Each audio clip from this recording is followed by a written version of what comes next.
Olá, pessoal! Sejam bem-vindos a mais um vídeo do nosso projeto de leitura Dostoiévski em ordem cronológica. Se você ainda não conhece o projeto, eu deixarei o link da playlist aqui em cima nos cards e lá embaixo na descrição. Mas neste projeto eu me proponho a ler tudo o que o Dostoiévski escreveu, de romances a contos, tudo, novela, não ficção, e conversar aqui com vocês em ordem cronológica e também conversando sobre a vida pessoal dele e o contexto histórico, né, daquele período das obras dele. Então eu uso aqui essa biografia escrita pelo Joseph Frank. Essa daqui é a condensada, é a única em português que eu tenho. Eu estava aqui procurando, mas ela tá bem ali.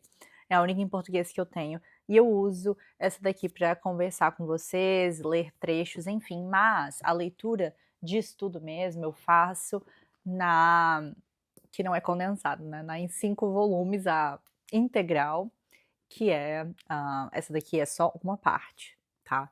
A quinta parte, o último volume, mas que é essa daqui. Como eu falei, nós já estamos na reta final do projeto, estamos na última parte, então eu estou usando este volume aqui, que é o último, O Manto do Profeta, que vai de 1871 a 1881.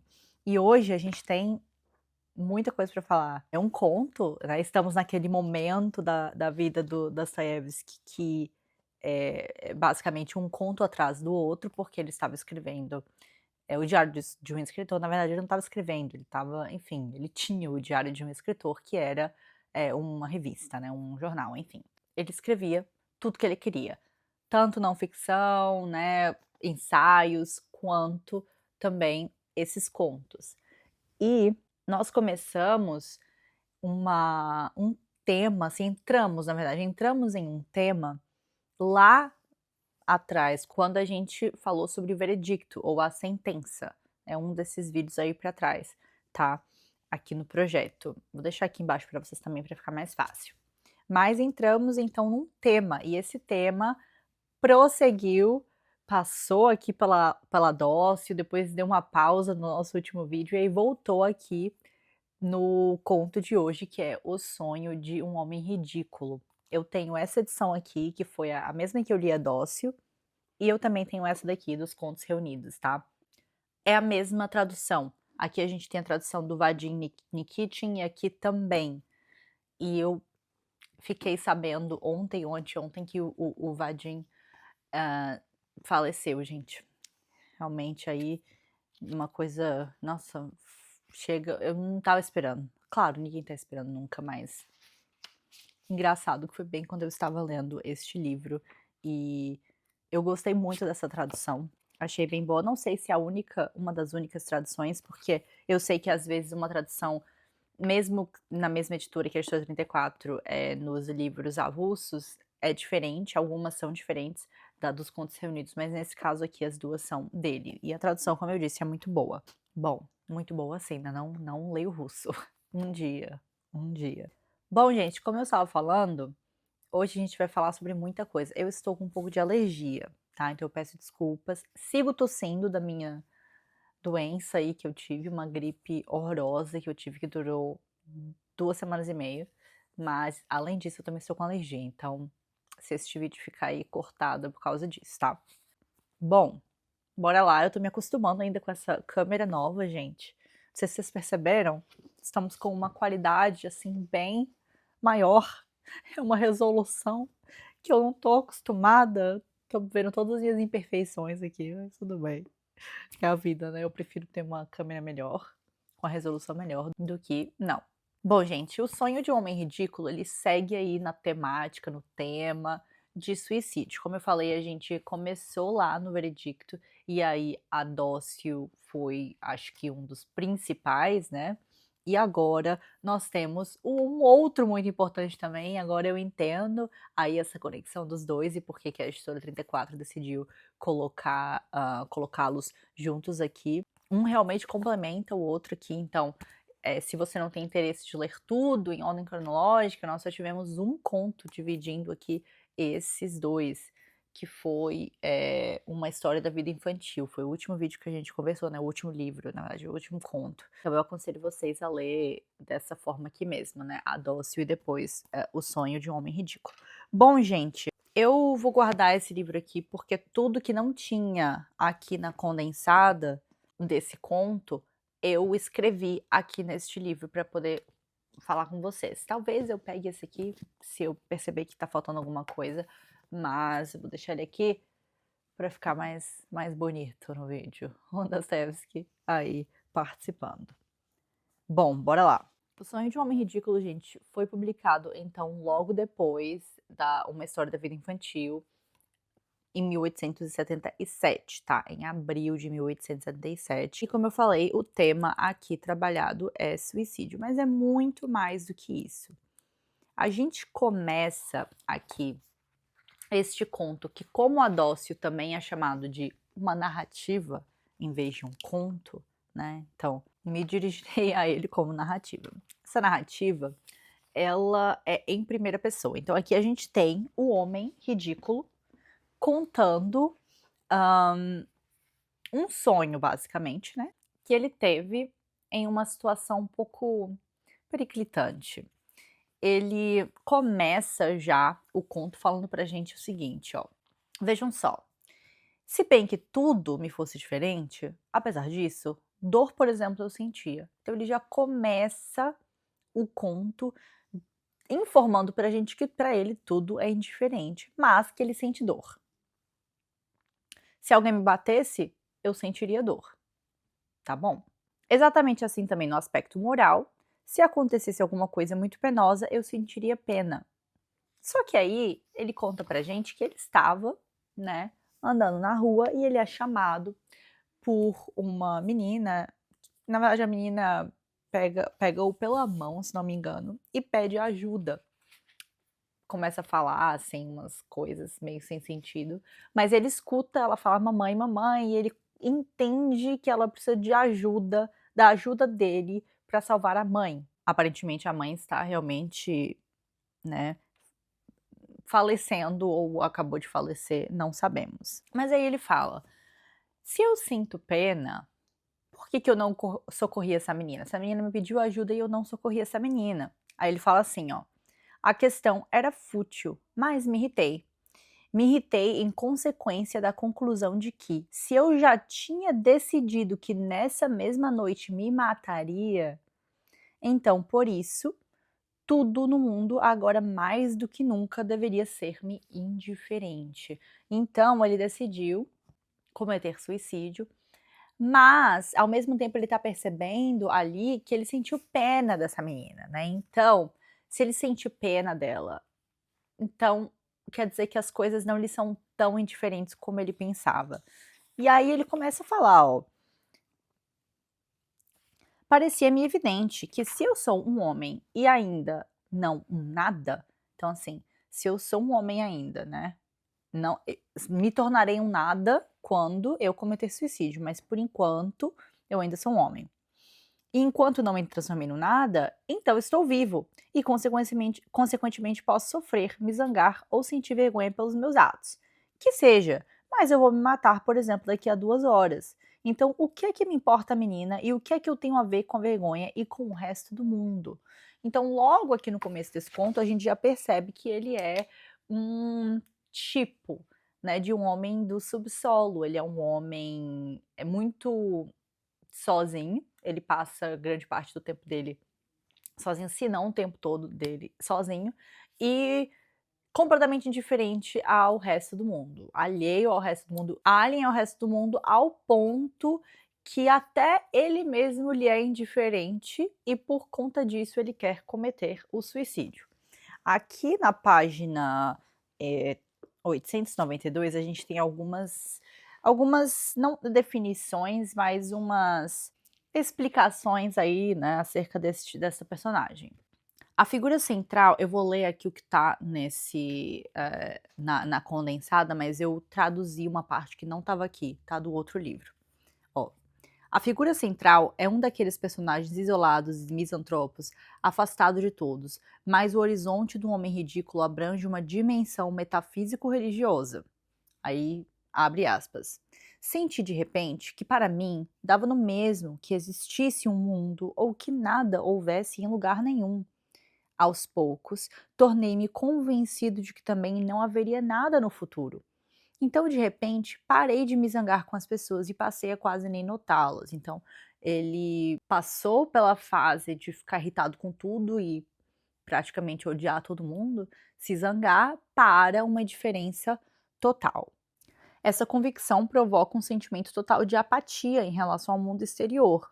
Ele é obcecado com a ideia de suicídio e, numa noite particularmente sombria e deprimente, quando até mesmo a chuva caía com evidente hostilidade às pessoas, ele decide enfiar uma bala na cabeça.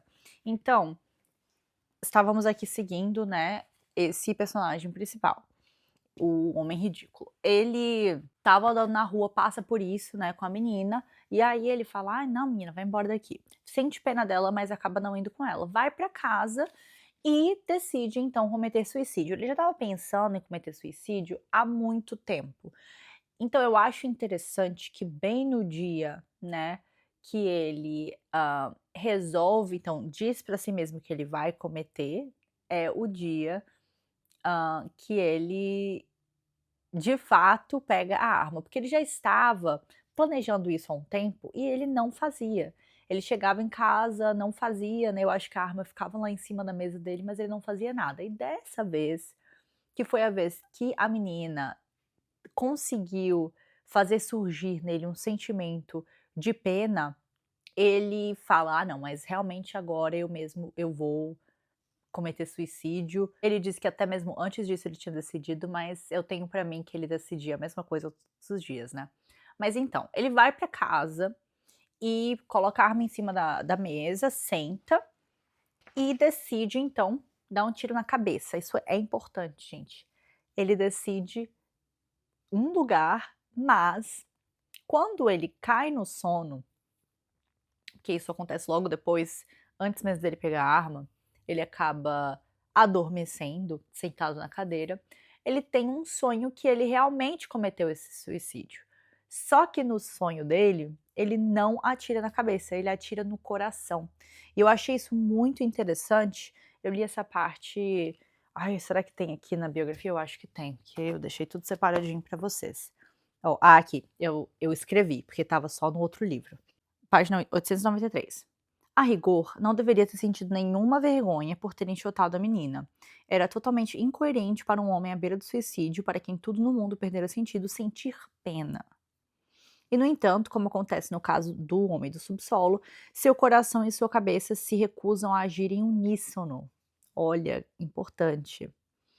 Lembro que tive muita pena dela, quase até o ponto de uma estranha dor. Aí olha o que ele fala. Em uma palavra, essa menina me salvou, porque com as questões, né, eu adiei o tiro. Ele adiou o tiro sim, mais ou menos. Adiou, mas acabou adormecendo e na verdade o que o salva é o sonho, ó. Mas a menina também salva o homem ridículo num sentimento mais profundo. Os sentimentos suscitados nele por esse encontro são então projetados em seu sonho. E ao acordar, ele descobre que foi libertado para sempre da tentação do suicídio. Dostoiévski conjectura que os seus sonhos, ao que parece, move-os não a razão, mas o desejo, não a cabeça, mas o coração. Em seu sonho, o homem ridículo revela os desejos de um coração que evoca o panorama da Idade de Ouro, essa Idade de Ouro que a gente já vai conversar, tá? E no conto de Dostoiévski, essa oposição entre cabeça e coração, entre razão e sentimento, se torna o centro de toda a história espiritual da humanidade. Aí aqui olha o que eu escrevi. Tem uma diferença significativa entre o desejo e o sonho. O desejo dele do suicídio, ele queria atirar na cabeça, mas no sonho ele atira no coração como se tentasse suprimir a pena que sentiu quando a menina, pediu ajuda, a pena que ele sentiu dela. Então eu achei essa conexão aqui que o Joseph Frank fez, mas ele fez aqui, mas ele não falou tudo que ele fala ali no outro livro, né, no outro volume. Então eu achei muito interessante essa conexão aí de onde, né, ele apontaria a arma.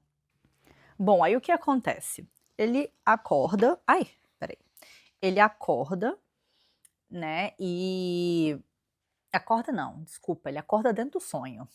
Ele acorda dentro do sonho, e aí acaba se dando esse tiro no peito, e tem a sensação, assim, tudo fica escuro e ele tem a sensação de que ele tá dentro de um caixão. Aí ele tá dentro desse caixão, mas lá para as tantas o caixão abre, e eu acho interessante que ele falou aqui, ó, página 103, ele falou assim, hã, no sonho, né, dor eu não senti, mas me pareceu que com o meu tiro tudo em mim estremeceu e tudo de repente se apagou, e ao meu redor tudo se tornou horrivelmente negro. Depois que esse, caixão se abre e acontece uma coisa esquisita antes do caixão abrir, que ele começa a sentir uma água caindo dentro do olho dele. Achei essa parte muito interessante e esquisita, né, eu fiquei agoniada imaginando isso, uma água caindo no meu olho, pingando no meu olho, eu lembrei daquela cena de Kill Bill, que a Beatrix Kiddo fica dentro do caixão também. Imagina com tudo na maior escuridão e o respingo, né, de alguma coisa no seu olho. Aí ele fala que o caixão dele acabou se rompendo, acabou abrindo, e aí ele foi pego por alguma criatura, eu estava chamando de anjo, né, mas aqui o Dostoiévski fala que é uma criatura escura e desconhecida para o homem ridículo. E eles começam a voar, voar, voar, e ele fala com ele um pouco, né, dado o momento que ele fala, ele vê a constelação de Sírius, eu achei interessante, ó. Não lembro quanto tempo voamos, nem posso imaginar, tudo acontecia como sempre nos sonhos, quando você salta por cima do espaço e do tempo e por cima das leis da existência e da razão, e só para nos pontos que fazem o coração delirar. Lembro que de repente avistei na escuridão uma estrelinha. É Sirius? Perguntei eu. E aqui a gente tem uma nota de rodapé que fala assim: existem informações sobre essa estrela, né, que é a constelação do Cão Maior, me lembrou de Harry Potter, no livro História do Céu, que o Dostoiévski tinha na biblioteca dele.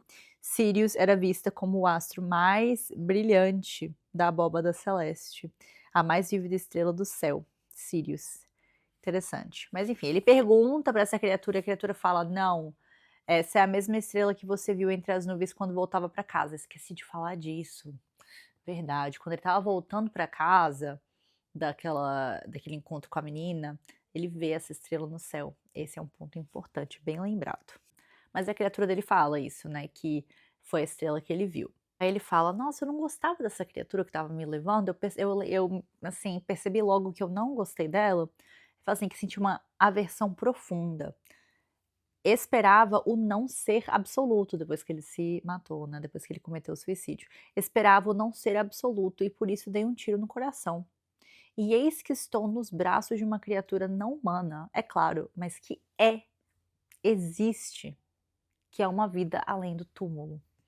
Interessante, olha o que ele fala: "Esperava o não ser absoluto e por isso dei um tiro no coração". Aí eles estavam voando, voando lá para as tantas, o homem ridículo vê um sol.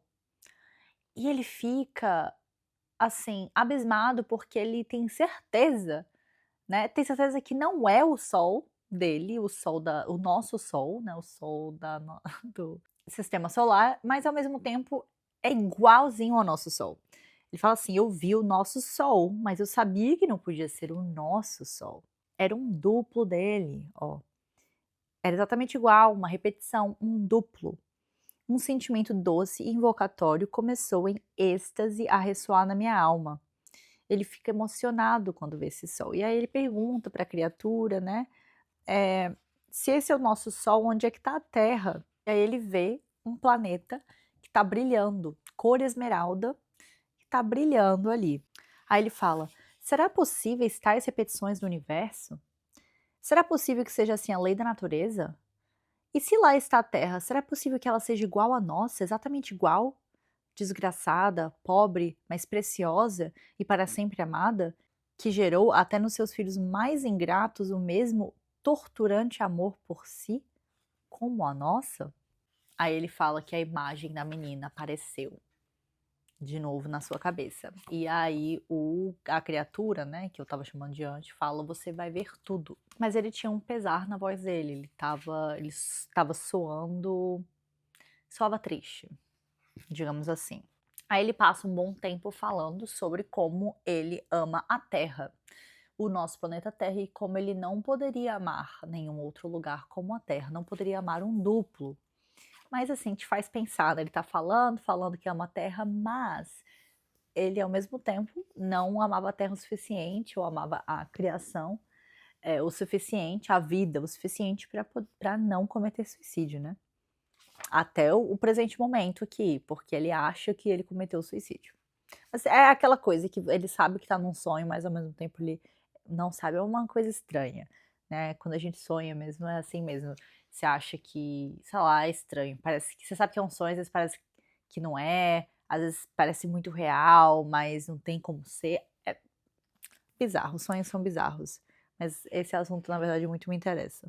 Mas olha que interessante ele fala aqui, que isso aqui vai ter uma conexão direta com o que falaremos aí sobre a Idade de Ouro. Ó, existe tormento nessa nova terra?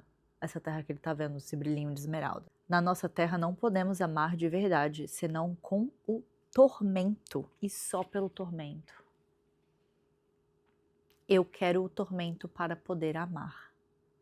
E aí ele começa a pensar na terra, só que aí o companheiro de viagem, como ele o chama, largou o homem ridículo acabou caindo nessa terra, gente. E aí que começa essa questão toda aí da Idade de Ouro. Essa utopia, na verdade, que o homem ridículo vai parar, onde ele vai parar. Ele chama essa terra de tipo um arquipélago grego, realmente parece um paraíso, né? E ele fala que as árvores são lindas, que é tudo muito lindo. E aí ele fala também sobre as pessoas. Olha só, eu nunca tinha visto na nossa terra tanta beleza no homem, só nas nossas crianças, nos seus mais tenros anos de vida. É que talvez se pudesse achar um reflexo, embora distante e pálido, de tal beleza. Os olhos dessa gente feliz reluziam com um brilho límpido. Os seus rostos irradiavam uma razão e uma certa consciência que já atingira a plena serenidade. Mas eram alegres, né? Nas palavras e nas vozes dessa gente soava uma alegria de criança. Claro que a gente já conecta aí para venham a mim as criancinhas, né? A gente sabe como Dostoiévski pensava. Imediatamente no primeiro olhar que lancei, né, para essas pessoas, entendi tudo, tudo. Essa era a terra não profanada pelo pecado original. Nela vivia uma gente sem pecado. Gente, essas coisas me perseguem. Não, engraçado que tem aquela. Ai, eu já esqueci o nome, gente. É uma síndrome, né? Que quando uma coisa aparece. Enfim, quando você tá vendo uma. Você tá estudando sobre uma coisa, essa mesma coisa pipoca em várias outras coisas. E é interessante porque eu estou lendo Paraíso Perdido, né? O nosso livro de fevereiro do projeto de leitura 6 livros para 2026. E no momento eu estou lendo o prefácio escrito pelo C.S. Lewis e também, enfim, dei uma pausa, né, no Paraíso Perdido. Eu li só a introdução e o livro 1, o canto 1. E nós estamos, né, quer dizer, não falando, ainda não, mas é isso que eu estou estudando agora, essa questão da queda. E eu estou lendo Confissões de Santo Agostinho também, onde ele tenta descobrir a origem do mal. É interessante como tudo isso está conectado. E aqui, claro, né, gente, imediatamente eu já conectei uma coisa com a outra. Deixa eu ler uma partezinha aqui da biografia, onde ele fala sobre essa idade de ouro, né, que o Dostoiévski trabalha aqui nesse conto. Essa narrativa, que traz o subtítulo Fantástica, relata uma viagem de sonho para outra terra, onde o homem ridículo encontra uma sociedade que vive numa verdadeira idade de ouro, antes da queda e da existência do pecado. A história é um conte philosophique baseado numa fantasia, um conto filosófico, né? Baseado numa fantasia no sentido literal da palavra, e foi muitas vezes comparado a Micrômegas de Voltaire. Dostoiévski visualiza uma ilha no arquipélago grego, radiante em sua beleza ensolarada. Nunca antes representara essa harmonia abrangente entre o homem e a natureza. Aí, aqui no livro, ele descreve dessa forma. Quero ver a página para você saber exatamente. Página 108. Ó, eu vou ler aqui na condensada, mas ela tá aqui.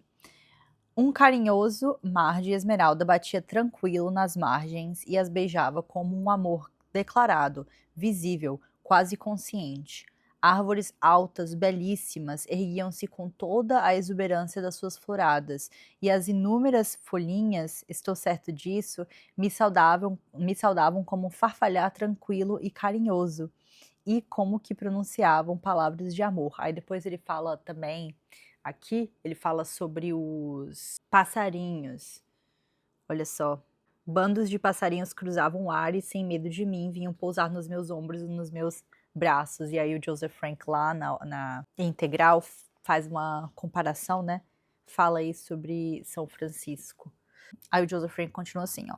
O amor era o meio natural em que os habitantes desse paraíso existiam, ou pelo menos o aspecto de suas vidas, acessível à compreensão de um terráqueo, pois percebeu que lhe era impossível compreendê-los, né, porque viviam no nível de um sentimento intuitivo, que também era uma forma superior de conhecimento, e isso é o próprio homem subsolo, não, o ridículo, que fala isso porque ele se chama de um moderno progressista russo e um petersburguês sórdido, e ele fala que é impossível para ele entender esse amor existente entre essas pessoas aí nessa idade de ouro, nessa utopia, né? Aí ele prossegue. Embora não houvesse nada de comparável ao que na Terra é chamado de ciência, o ápice e o epítome da razão, sua sabedoria era mais profunda e mais elevada do que a da nossa ciência. Mas eu não conseguia entender a sua sabedoria. Aí o Joseph Frank fala que esse conhecimento, essa sabedoria, ela é na verdade o amor, a compreensão altruísta entre essas pessoas, né? Essa comunhão total aí entre essas pessoas, esses habitantes da Idade de Ouro. Aí ele continua aqui na página 894.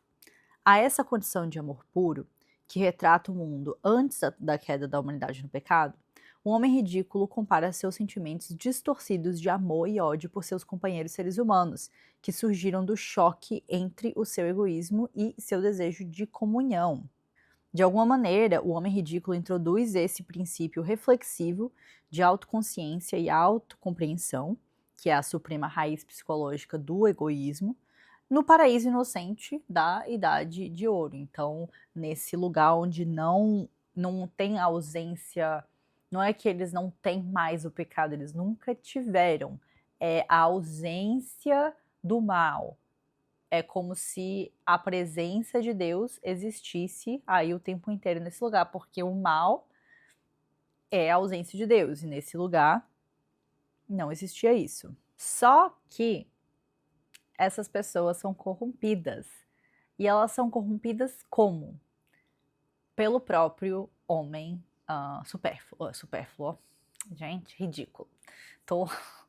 Agora eu misturei com o diário de um homem supérfluo. Enfim, pelo próprio homem ridículo. Como? Pelo seu egoísmo. Então, essa é a sua principal falta de virtude, né? O seu egoísmo.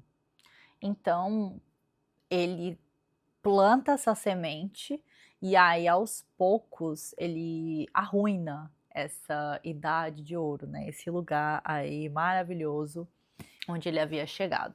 Mas o interessante aqui é que essa, e é uma conexão que o próprio Joseph Frank faz. Eu já tinha pensado sobre isso quando eu li primeiro esse conto e achei esquisito, né? Li e achei muito estranha essa utopia do Dostoiévski, porque me lembrou muito Dostoiévski mais jovem, que tinha um apego muito grande a essas ideias utópicas, né, francesas.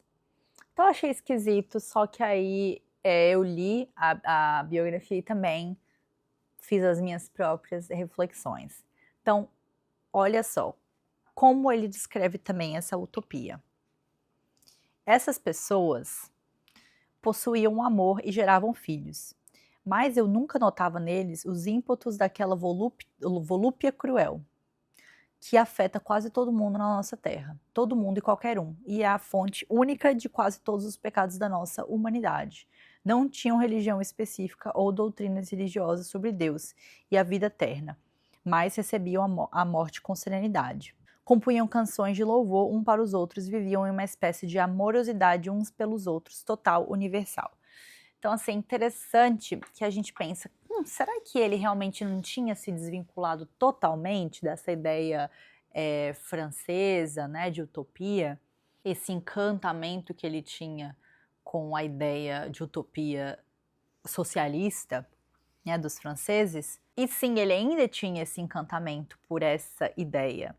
Só que o Dostoiévski, ele acreditava que essa utopia só poderia ser alcançada na Terra por meio de Cristo. Então, por meio aí da inspiração de Cristo no povo. Então, ele acreditava veementemente que esse paraíso, né, esse céu, poderia sim ser alcançado. Tanto é que o próprio homem, ridículo aqui, ele acaba acordando do sonho dele e falando que ele sabe a verdade. Agora ele encontrou a verdade e ele não vai parar de falar para as pessoas qual é a verdade, porque ele tinha essa vontade, esse desejo de fazer com que aquele paraíso, aquele céu, aquela utopia, né, fosse real.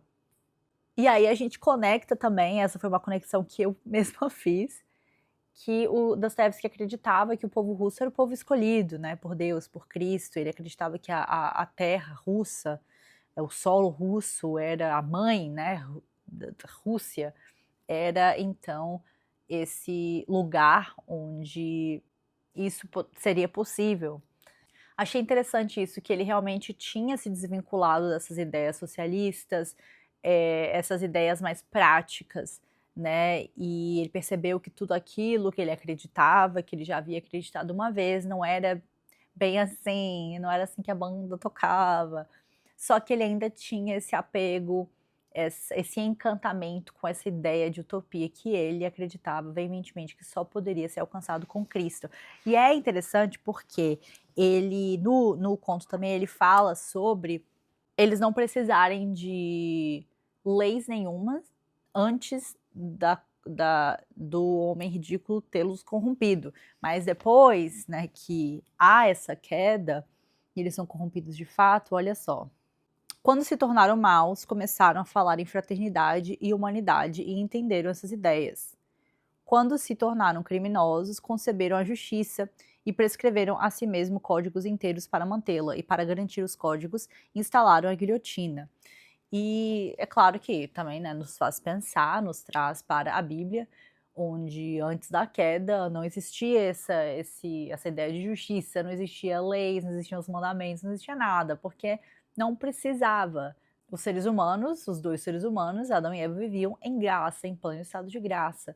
E aí, depois dessa queda, depois que Lúcifer veio e os corrompeu, né, que é o que acontece aqui com esse homem ridículo, ele vai e os corrompe.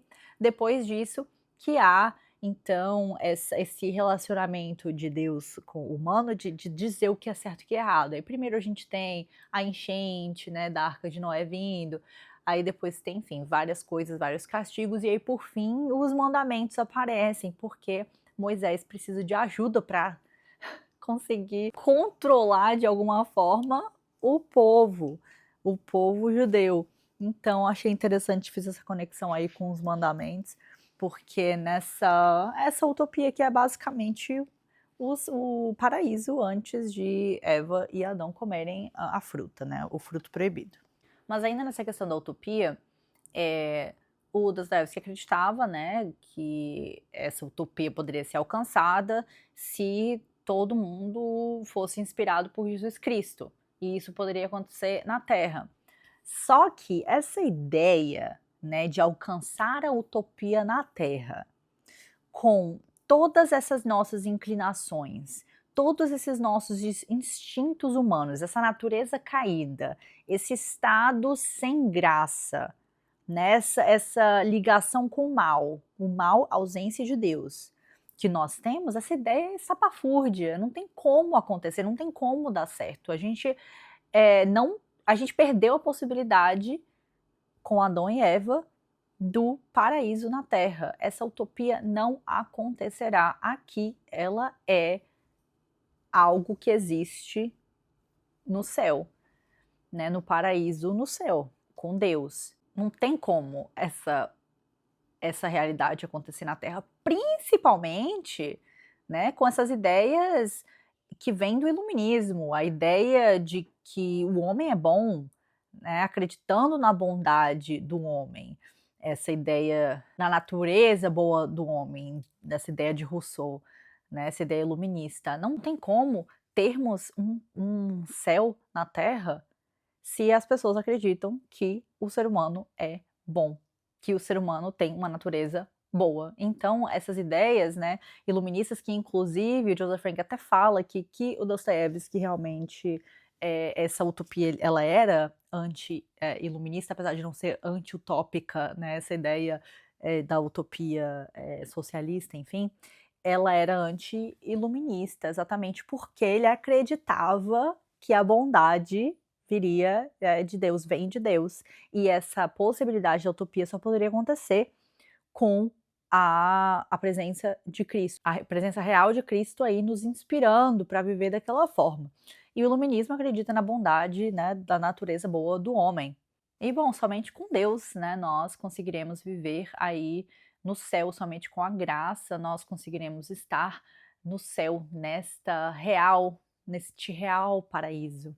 Mas isso só com Deus e não por mérito nosso, não por mérito da bondade humana. Então nós não conseguiremos, né, criar essa utopia aqui. Então discordo um pouco das teses, que apesar de eu acreditar, claro que se todo mundo, né, fosse inspirado por Cristo e, enfim, estivesse nesse estado de graça, as coisas seriam diferentes, mas isso não vai acontecer na Terra, não tem como isso acontecer.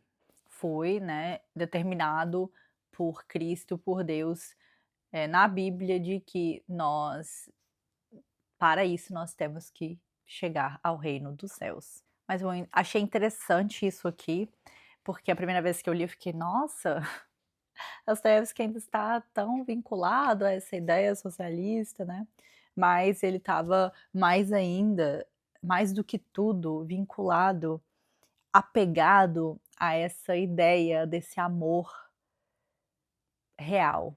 Ele comenta aqui, inclusive, será que é aqui no final, eu acho, espera aí, deixa eu ver se eu acho, sobre nosso o nosso mandamento mais importante, né. Aqui na última página ele fala assim: "O principal é: ame aos outros como a si mesmo.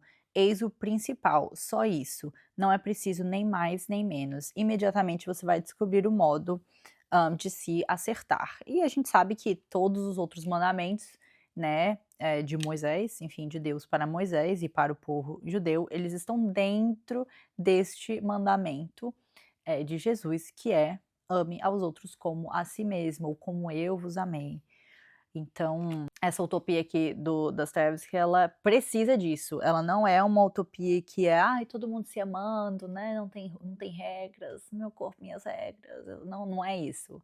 Não é todo mundo fazendo tudo que quer, não é narcisismo, né? Uma maluquice, enfim, uma festa e todo mundo dizendo que tá pensando nos outros, mas na verdade tá pensando em si mesmo. Não. Essa utopia é uma utopia essencialmente cristã. Mas eu achei realmente muito interessante que, como ele, o homem ridículo, ele é a causa da queda, ele é a causa aqui do pecado, né, da mentira. Tem um momento aqui que ele fala: eles aprenderam a mentir e eles viram a beleza disso. Aqui, página 117. Eles aprenderam a mentir, tomaram amor pela mentira e conheceram a beleza da mentira. Conheceram a vergonha, né? Aí começaram as noções de, enfim, as virtudes começaram aí também, porque antes as virtudes eram a regra, não a exceção. Então não tinha essa ideia da virtude, porque não existia não virtude. E aí, claro, depois da queda tudo começa a acontecer. E aí, quando ele acorda e ele percebe que ele realmente, né, não cometeu suicídio e que ele está vivo, ele fala que aprendeu a verdade, e a verdade aqui, como fica claro, é Cristo, né, mas ele não fala disso, ele não fala no nome de Cristo, porque até na própria utopia fala: não existe religião, né, não existe nada específico, então ele não fala isso abertamente aqui, mas ele fala: "Ó, eu vi a verdade, eu a vi e sei que as pessoas podem ser belas e felizes sem perder a capacidade de viver na Terra". Não sei se eu concordo com você, senhor Dostoiévski. Mas, gente, que conto legal, que conto interessante. Gostei muito dessas reflexões que eu fiz, as reflexões que o Joseph Frank fez aqui. Achei muito interessante mesmo. Vocês comentem aqui embaixo o que vocês acharam deste conto, o que mais vocês conseguiram tirar dele, tá? Porque realmente tem. Dostoiévski é assim poço sem fundo, você vai cavando, vai saindo coisa, então volta e meia tem gente aqui que comenta alguma coisa que eu não percebi, enfim, fiquem à vontade para deixar suas impressões aqui deste conto tão interessante, que foi O Sonho de um Homem Ridículo. Então é isso, gente. Muito obrigada por assistir e nos vemos no próximo vídeo.